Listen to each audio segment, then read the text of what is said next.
ಜವಾಹರ್ಲಾಲ್ ನೆಹರೂರವರೆಗೂ ಮೋದಿಯವರೆಗೂ ನಾವು ಕಂಪೇರೇ ಮಾಡಕ್ಕಾಗಲ್ಲ. ಕಾಂಪಿಟೇಷನ್ ಬರೋಕ್ಕೂ ಸಾಧ್ಯ ಇಲ್ಲ.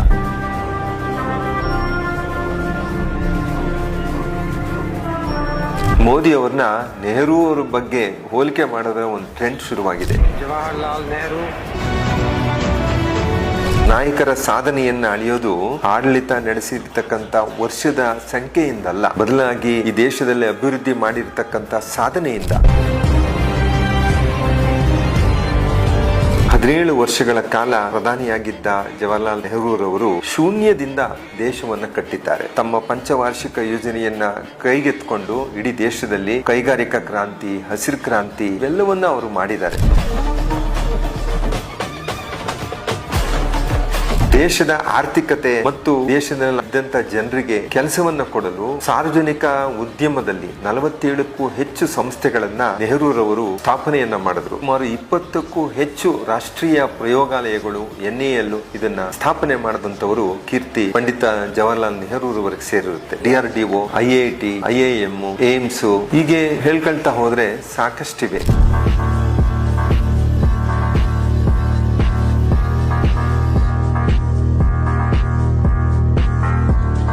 ದೇಶದಲ್ಲಿನ ಅಣುಶಕ್ತಿ ಮತ್ತು ಬಾಹ್ಯಾಕಾಶ ಕ್ಷೇತ್ರಕ್ಕೆ ದೊಡ್ಡ ಅಡಿಪಾಯವನ್ನು ಹಾಕ್ತವರು ನೆಹರೂರವರು.